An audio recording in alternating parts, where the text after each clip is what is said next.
सदस्यगण, मैं 18वें लोकसभा के सभी नवनिर्वाचित सदस्यों को बहुत बहुत बधाई और शुभकामनाएं देती हूँ। आप सभी यहाँ देश के मतदाताओं का विश्वास जीतकर आए हैं।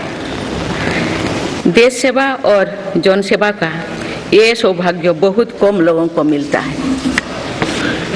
मुझे पूरा विश्वास है आप राष्ट्र प्रथम की भावना के साथ अपना दायित्व निभाएंगे, 140 करोड़ देशवासियों की आकांक्षाओं की पूर्ति का माध्यम बनेंगे।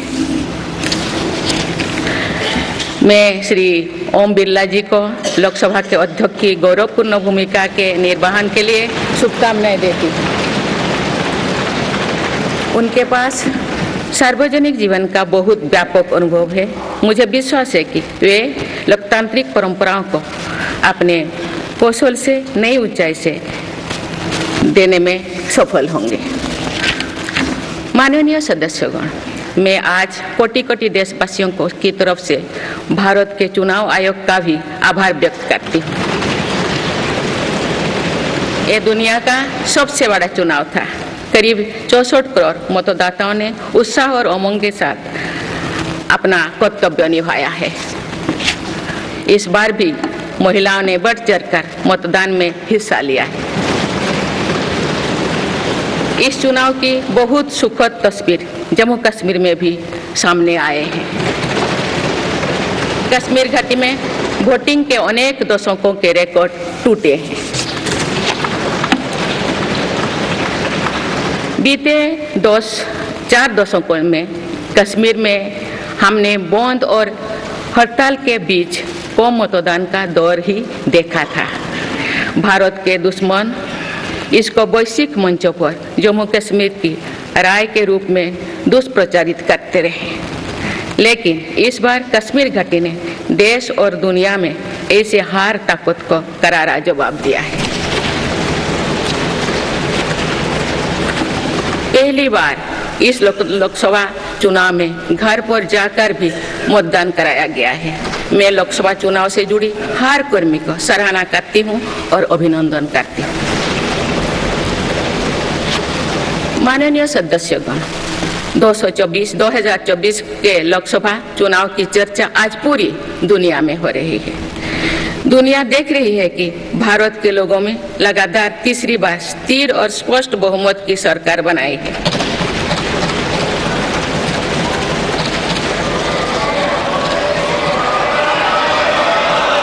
छह दशक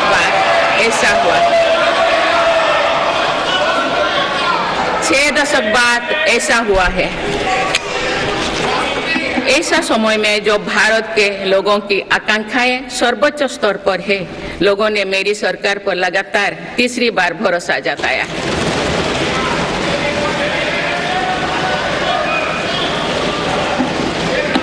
भारत के लोगों को ये पूर्ण विश्वास है कि उनकी आकांक्षाएं सिर्फ मेरी सरकार ही पूरा कर सकती है।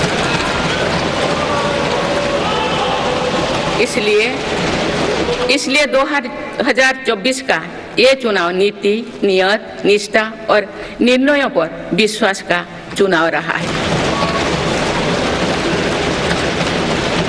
मजबूत और निर्णायक सरकार में विश्वास, सुशासन, स्थिरता और निरंतरता में विश्वास, ईमानदारी और कड़ी मेहनत में विश्वास, सुरक्षा और समृद्धि में विश्वास, सरकार की गारंटी और डिलीवरी पर विश्वास, विकसित भारत के संकल्प में विश्वास। मेरी सरकार ने 10 वर्षों से सेवा और सुशासन का जो मिशन जनाया है, ये उस पर मुहर है। ये जनादेश है कि भारत की विकसित बनाने का काम बिना रुके चलता रहे और भारत अपने लक्ष्यों की प्राप्ति करते रहे।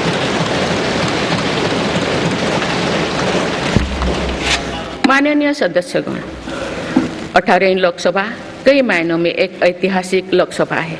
ये लोकसभा अमृतकाल के शुरुआती वर्षों में गठित हुई है। ये लोकसभा देश के संविधान को अपनाने के 75वें वर्षों की भी साक्षी बनेगी। मुझे विश्वास है कि इस लोकसभा में जन कल्याण के फसलों का नवीन अध्याय लिखा जाएगा। आगामी सत्रों में मेरी सरकार अपने इस कार्यकाल का पहला बजट पेश करने जा रही है। ये बजट सरकार की दूरगामी नीतियों और फ्यूचरिस्टिक विजन का एक प्रभावी दस्तावेज होगा। इस बजट में बड़े आर्थिक और सामाजिक निर्णयों के साथ ही अनेक ऐतिहासिक कदम भी देखने को मिलेंगे। भारत के तेज विकास की जन आकांक्षाओं का पूरा करने के लिए रिफॉर्म्स की गति अब और तेज की जाएगी। मेरी सरकार का मत है कि दुनिया भर में निवेशकों को आकर्षित करने के लिए राज्यों में स्वस्थ स्पर्धा हो। यही कॉम्पिटिटिव कोऑपरेटिव फेडरलिज्म की सच्ची स्पिरिट है। राज्यों के विकास से देश का विकास, इसी भावना के साथ हम आगे बढ़ते रहेंगे। माननीय सदस्यगण, रिफॉर्म, परफॉर्म और ट्रांसफॉर्म के संकल्प ने आज भारत को दुनिया की सबसे तेजी से बढ़ने वाली अर्थव्यवस्था बना दिया है। 10 साल में भारत 11वें नंबर की अर्थव्यवस्था से ऊपर उठकर 5वें नंबर पर पहुंचा है। साल 2021 से लेकर साल 2024 के बीच भारत में औसतन 8% की रफ्तार से विकास किया है और ये ग्रोथ सामान्य समय में नहीं हुई है। बीती वर्षों में हमने 100 साल की सबसे बड़ी आपात देखी है। वैश्विक महामारी के कालखंड और विश्व के अलग अलग कोने में चल रही संघर्षों के बावजूद भारत ने ये विकास दर हासिल की है। ये बीते 10 साल के रिफॉर्म्स और राष्ट्रहित में के लिए किए गए फैसला के कारण संभव है। आज भारत अकेले ही दुनिया की ग्रोथ में 15% का योगदान दे रही है। अब मेरी सरकार भारत को विश्व की तीसरे नंबर की इकोनॉमी बनाने में जुटी हुई है। इस लक्ष्य की प्राप्ति विकसित भारत की नींव को भी मजबूत करने में के काम करेगी। माननीय सदस्यगण, मेरी सरकार अर्थव्यवस्था के तीनों स्तंभों मैन्युफैक्चरिंग, सर्विसेज और एग्रीकल्चर को बराबर महत्व दे रही है। PLI स्कीम्स और ईज ऑफ डूइंग बिजनेस से बड़े पैमाने पर निवेश और रोजगार के अवसर बढ़ रही है। पारंपरिक सेक्टर्स के साथ साथ सनराइज सेक्टर्स को भी मिशन मोड पर बढ़ावा दिया जा रहा है। चाहे सेमीकंडक्टर हो या सोलर हो, चाहे इलेक्ट्रिक व्हीकल हो या इलेक्ट्रॉनिक्स गुड्स हो, चाहे ग्रीन हाइड्रोजन हो या बैटरीज हो, चाहे एयरक्राफ्ट कैरियर्स हो या फाइटर जेट्स हो, भारत इन सब सेक्टर्स में अपना विस्तार कर रहा है। लॉजिस्टिक्स कॉस्ट को कम करने के लिए भी मेरी सरकार लगातार प्रयास कर रही है। सरकार सर्विस सेक्टर को भी मजबूत करने में जुटे हैं। आज IT से लेकर टूरिज्म तक, हेल्थ से लेकर वेलनेस तक हर सेक्टर में भारत लीडर बन गया। मेरी सरकार ने पहली बार गरीब को ये एहसास करवाया कि सरकार उनकी सेवा में है। कोरोना के कठिन समय में सरकार ने 80 करोड़ लोगों को मुफ्त राशन देने के लिए PM गरीब कल्याण अन्न योजना शुरू की। इस योजना का लाभ उन परिवारों को भी मिल रहा है जो गरीबी से बाहर निकले हैं, ताकि उनके कदम वापस पीछे ना जाए। स्वच्छ भारत अभियान में भी गरीब के जीवन की गरिमा से लेकर उसके स्वास्थ्य तक का राष्ट्रीय महत्व का विषय बनाया है। पहली बार देश में करोड़ों गरीबों के लिए शौचालय बनाया गया है। ये प्रयास हमें आश्वस्त करते हैं कि देश आज महात्मा गांधी के आदर्शों का सच्चे अर्थों में अनुसरण कर रहा है।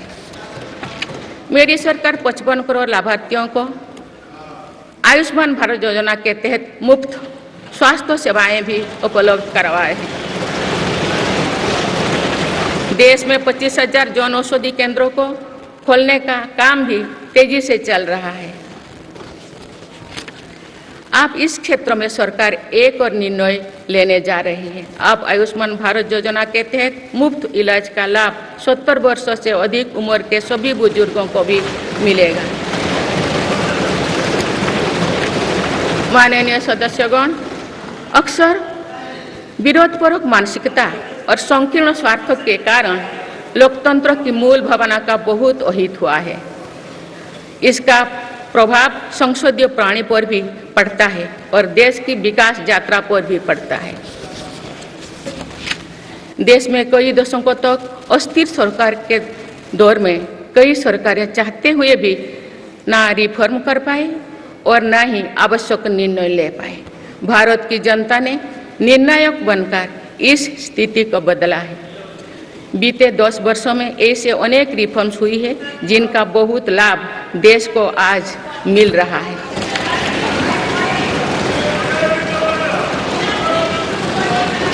जब ये रिफॉर्म्स किए जा रहे थे तो भी इनका विरोध किया गया था। नकारात्मकता फैसले की कोशिश की गई थी, लेकिन ये सारे रिफॉर्म्स समय की कसौटी पर खरे साबित हुए हैं। 2 साल पहले भारत के बैंकिंग सेक्टर को डूबने से बचाने के लिए सरकार ने बैंकिंग रिफॉर्म्स किए, आईबीसी जैसी कानून बनाए। आज इन्हीं रिफॉर्म्स ने भारत के बैंकिंग सेक्टर को दुनिया के सबसे मजबूत बैंकिंग सेक्टर में से एक बना लिया है। हमारे सार्वजनिक क्षेत्रों के बैंक आज मजबूत और लाभदायक है। सार्वजनिक क्षेत्रों के बैंकों के लाभ 2023-24 में 1.4 लाख करोड़ रुपये को पार कर गया, जो पिछले वर्षों की तुलना में 35% अधिक है। हमारे बैंकों की मजबूती उन्हें ऋण आधार का विस्तार करने और राष्ट्र के आर्थिक विकास में योगदान करने के लिए सक्षम बनाती है। सरकारी बैंकों का एनपीए भी लगातार कम हो रही है। आज एसबीआई रिकॉर्ड मुनाफे पर है। आज एलआईसी पहले से कहीं अधिक मजबूत है। आज एचएएल भी देश की डिफेंस इंडस्ट्री को ताकत दे रही है। आज जीएसटी भारत की इकोनॉमी को फॉर्मलाइज करने का, व्यापार कारोबार को आसान बनाने का माध्यम बना रहे हैं। अप्रैल महीने में पहली बार जीएसटी कलेक्शन ने 2 लाख करोड़ रुपये का स्तर पार कर गया है। इससे राज्यों की आर्थिक ताकत भी बढ़ी है। डिजिटल इंडिया और डिजिटल पेमेंट्स के प्रति भी आज पूरा विश्व आकर्षित हो रही है। माननीय सदस्यगण, एक सशक्त भारत के लिए हमारे सैन्य बलों में आधुनिकता जरूरी है। युद्ध की स्थिति में हम सर्वश्रेष्ठ रहें, इसके लिए सेनाओं में रिफॉर्म्स की प्रक्रिया निरंतर जारी रहनी चाहिए। इसी सोच के साथ मेरी सरकार ने बीते 10 वर्षों में डिफेंस सेक्टर में अनेक रिफॉर्म्स किए हैं। जीडीएस जैसे रिफॉर्म्स ने हमारी सेनाओं को नई मजबूती दी है। मेरी सरकार ने डिफेंस सेक्टर को आत्मनिर्भर बनाने के कई महत्वपूर्ण कदम उठाए हैं। ऑर्डिनेंस फैक्ट्रीज के रिफॉर्म से नमो ड्रोन दीदी योजना इस लक्ष्य की पूर्ति में सहायक बन रही है। इस योजना के तहत हजारों सेल्फ हेल्प ग्रुप्स की महिलाओं को ड्रोन दिए जा रहे हैं। ड्रोन पायलट बनने की ट्रेनिंग भी दी जा रही है। मेरी सरकार ने हाल ही में कृषि खेती सखी कार्यक्रम भी शुरू किया है। इसके तहत अभी तक सेल्फ हेल्प ग्रुप्स की 30,000 महिलाओं को कृषि सखी के रूप में प्रमाण पत्र दिए गए हैं। कृषि सखियों को आधुनिक खेती की टेक्निक में प्रशिक्षण किया जा रहा है ताकि वे कृषि को और आधुनिक बनाने में किसानों की मदद कर सकें।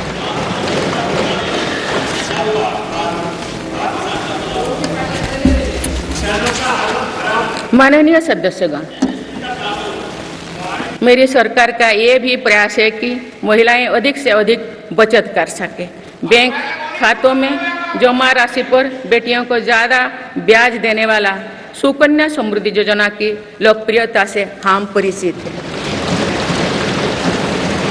मुफ्त राशन और सस्ते गैस सिलेंडर की योजना से महिलाओं को बहुत लाभ हो रहा है। अब मेरी सरकार बिजली का बिल जीरो करने और बिजली बेचकर कमाई करने की योजना भी लाई है।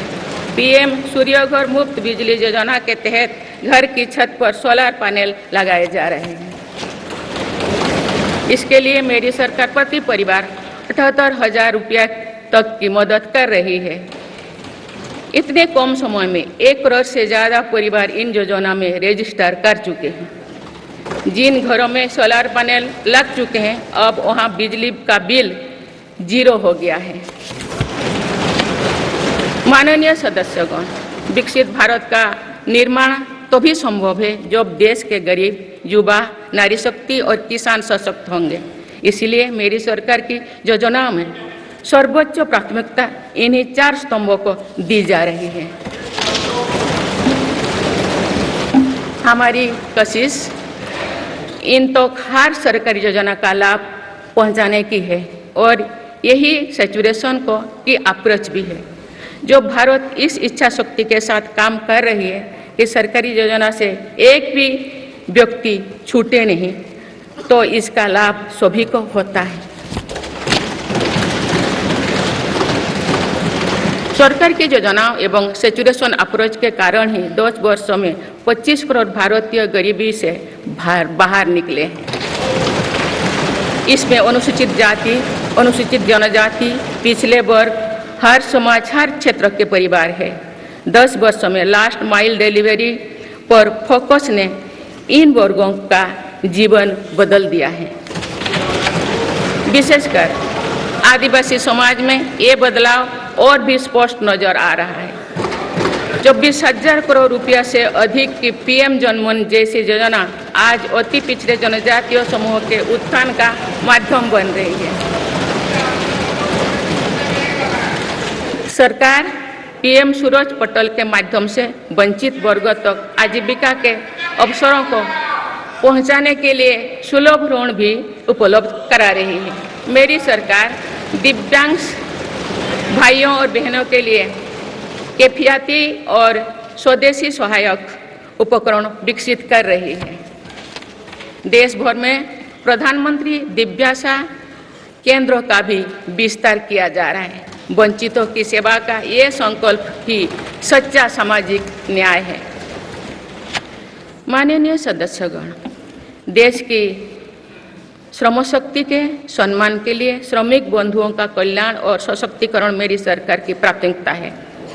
मेरी सरकार श्रमिकों के लिए सामाजिक सुरक्षा योजनाओं को एकीकृत कर रही है। डिजिटल इंडिया तथा डाकघरों के नेटवर्क का उपयोग करके दुर्घटना और जीवन बीमा के कवरेज को बढ़ाने का काम हो रहा है। पीएम स्वनिधि का विस्तार किया जाएगा और ग्रामीणों और सेमी अर्बन क्षेत्रों के रेहड़ी पटरी वाले भाइयों बहनों को भी इसके दायरे में लाया जाएगा। माननीय सदस्यगण, बाबा साहेब डॉक्टर भीमराव अंबेडकर का मानना था कि किसी भी समाज की प्रगति समाज के निचले तबके की प्रगति पर निर्भर करती है। पिछले 10 वर्षों में राष्ट्र की उपलब्धियों और विकास का आधार गरीब का सशक्तिकरण रहा है। विशेष रूप से छोटी शहरें और कस्बे में बीते 10 वर्षों से अभूतपूर्व निवेश किया गया है। भारत में आज दुनिया का तीसरे सबसे बड़ा डोमेस्टिक एविएशन मार्केट है।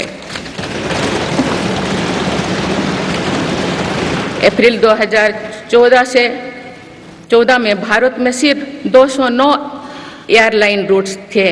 अप्रैल 2024 में इनकी संख्या बढ़कर 605 हो गया है।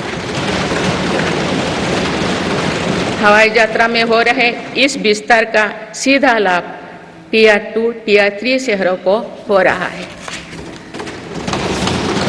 10 वर्षों में देश के 21 शहरों तक मेट्रो सुविधाएं पहुंची है। वंदे मेट्रो जैसे कई योजनाएं पर काम चल रही है। भारत का पब्लिक ट्रांसपोर्ट दुनिया में बेहतरीन हो, इस लक्ष्य के साथ मेरी सरकार काम कर रही है। माननीय सदस्यगण, मेरा सरकार इन आधुनिक मापदंड पर काम कर रही है, जिससे भारत विकसित देश के सामने बराबरी से खड़े हो सके। इंफ्रास्ट्रक्चर का विकास इस दिशा में बदलते भारत की नई तस्वीर के रूप में उभारा है। मेरी सरकार ने 10 वर्षों में पीएम ग्रामीण सड़क योजना के तहत गांव में 3,80,000 किलोमीटर से ज़्यादा सड़कें बनाई। आज भारत में नेशनल हाईवेज और एक्सप्रेसवेज का जाल बिछ रहा है। नेशनल हाईवेज बनाने की गति में भी 2 गुनी से अधिक की वृद्धि हुई है। अहमदाबाद मुंबई के बीच हाई स्पीड रेल इकोसिस्टम का निर्माण कार्य भी तेजी से आगे बढ़ रहे हैं। मेरी सरकार ने उत्तर, दक्षिण और पूर्वी भारत के बुलेट ट्रेन कॉरिडोर्स के लिए फिजिबिलिटी स्टडीज शुरू करने का फैसला किया है। पहली बार देश में अंतर्देशीय जलमार्गों के विकास पर इतने व्यापक रूप से काम शुरू हुआ है। इसका बड़ा लाभ नॉर्थ ईस्ट को होगा। मेरी सरकार ने नॉर्थ ईस्ट के विकास के लिए 10 वर्षों में आवंटन में 4 गुना से अधिक की वृद्धि की है। सरकार इस क्षेत्र को एक्ट ईस्ट पॉलिसी के तहत स्ट्रेटेजिक गेटवेज बनाने के लिए काम कर रही है। नॉर्थ ईस्ट में हर तरह की कनेक्टिविटी का बढ़ाया जा रहा है। शिक्षा, स्वास्थ्य, पर्यटन, रोजगार, हर क्षेत्र में विकास कार्यों को आगे बढ़ाया जा रहा है। असम में 27,000 करोड़ रुपया की लागत से सेमीकंडक्टर प्लांट बनाया जा रहा है। यानी north east made in India chips को भी सेंटर होने वाला है। मेरी सरकार नॉर्थ ईस्ट में स्थायी शांति के लिए निरंतर काम कर रही है। पिछले इस 10 वर्षों में अनेक पुराने विवादों को हल किया गया, अनेक अहम समझौते हुई है। नॉर्थ ईस्ट में अशांत क्षेत्रों में तेज विकास करके चरणबद्ध तरीके से अफवाह हटाने का काम भी जारी है। देश के हर क्षेत्र में विकास के नए आयाम भारत के भविष्य का उद्घोष कर रहे हैं। माननीय सदस्य, वुमेन लेड डेवलपमेंट के लिए समर्पित मेरी सरकार ने महिला सशक्तिकरण के एक नई युग की शुरुआत की है। देश की नारी शक्ति लंबे समय तक लोकसभा और विधानसभा में अधिक भागीदारी की मांग कर रही थी। आप उनके पास नारी शक्ति बंधन अधिनियम की ताकत है। सरकार की योजना की वजह से पिछले 1 दशक में महिलाओं का आर्थिक सामर्थ्य बढ़ा है। आप जानते हैं कि बीते 10 वर्षों में बने 4 करोड़ पीएम आवास में से ज़्यादातर महिलाओं के नाम ही आवंटित हुई है।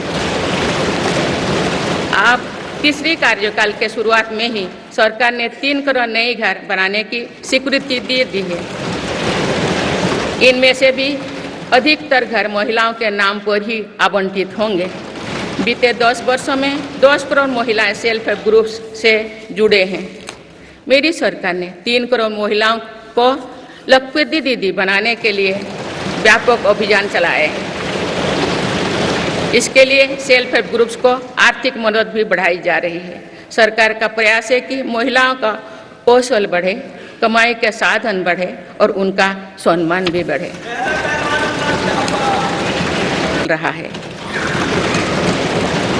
और इससे बड़ी संख्या में रोजगार और स्वरोजगार के नए मौके बन रहे हैं। माननीय सदस्यगण, पिछले 10 वर्षों में मेरी सरकार द्वारा ग्रामीण अर्थव्यवस्था के हर पहलू पर बहुत जोर दिया गया है। गांव में कृषि आधारित उद्योगों, डेयरी और फिशरीज आधारित उद्योगों का विस्तार किया जा रहा है। इसमें भी सहकारिता को प्राथमिकता दी गई है।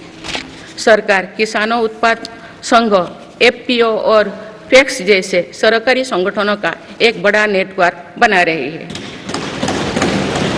छोटे किसानों की बड़ी समस्या भंडारण से जुड़े होती है। इसलिए मेरी सरकार ने सहकारिता क्षेत्र में दुनिया की सबसे बड़ी भंडारण योजना पर काम शुरू कर चुकी है। किसान अपने छोटे खर्चे पूरे करने के लिए इसके लिए पीएम किसान सम्मान निधि के तहत उन्हें 3,20,000 करोड़ रुपये से ज़्यादा राशि दे सके। मेरी सरकार के नई कार्यकाल के शुरुआत दिनों से ही किसानों को 20,000 करोड़ रुपया से अधिक की राशि ट्रांसफर की जा चुकी है। सरकार ने खरीफ फसलों के लिए एमएसपी में भी रिकॉर्ड वृद्धि की है। माननीय सदस्यगण, आज का भारत अपनी वर्तमान जरूरतों को ध्यान में रखते हुए अपनी कृषि व्यवस्था में बदलाव कर रहा है। हम ज़्यादा से ज़्यादा आत्मनिर्भर हो और ज़्यादा से ज़्यादा निर्यात से किसानों की आमदनी बढ़े, इस सोच के साथ नीतियाँ बनाई गई है, निर्णय लिए गए हैं। जैसे भारत दलहन और तिलहन में दूसरे देशों पर निर्भरता कम करने के लिए देश के किसानों को हर संभव मदद दे रहे हैं। ग्लोबल मार्केट में किस तरह के फूड प्रोडक्ट की डिमांड ज़्यादा है, इसके आधार पर नई रणनीति बनाई जा रही है। आजकल ऑर्गेनिक उत्पादों को लेकर दुनिया में डिमांड तेजी से बढ़ रही है। भारत के किसानों के पास इस डिमांड को पूरा करने के पूरा भरपूर क्षमता है। इसलिए सरकार प्राकृतिक खेती और इससे जुड़ी उत्पादों की सप्लाई चेन को सशक्त कर रही है। ऐसे प्रयासों से किसानों का खेती पर होने वाला खर्च भी कम होगा और उनकी आय भी और बढ़ेगी। माननीय सदस्यगण, आज का भारत दुनिया की चुनौतियां बढ़ाने के लिए नहीं बल्कि दुनिया को समाधान देने के लिए माना जाता है।